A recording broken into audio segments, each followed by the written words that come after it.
Is the National Health Service's reported strike by nurses risking the safety of England's ill children?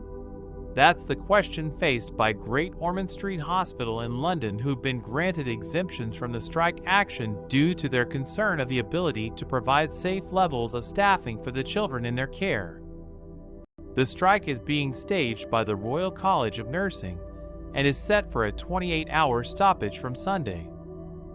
Initially, the RCN refused to agree to any exemptions, but Chief Executive Pat Cullen recently announced that mitigations have been granted on Friday due to Great Ormond Street Hospital's request and concerns over the safety of the children. NHS Confederation Chief Executive Matthew Taylor described this weekend's action as the most dramatic strikes the RCN has staged so far, and noted that disruption is still expected.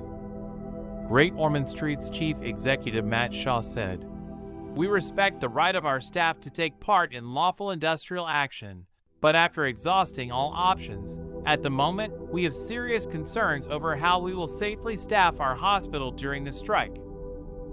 This concern was addressed recently, as the RCN agreed to give local levels the ability to cross the picket line in the event of emergencies where life is at immediate risk.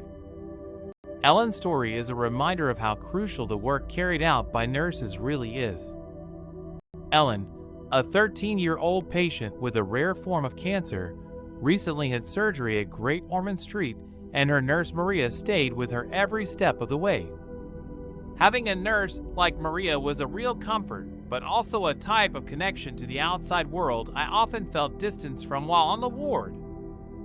There are currently around 700,000 numerically registered nurses, midwives, and health visitors in the UK, and while they make up the majority of the NHS, they are often undervalued.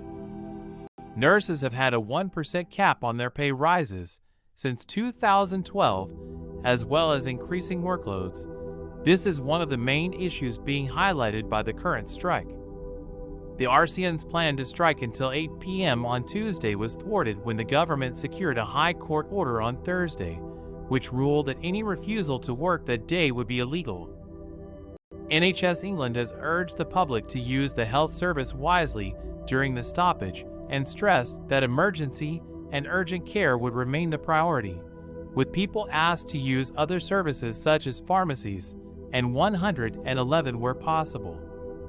It's essential that we find a way to support our nurses so that not only are they able to do their job correctly, but that ill children in the care of Great Ormond Street Hospital and the wider NHS can receive the very best care possible. At the end of the day,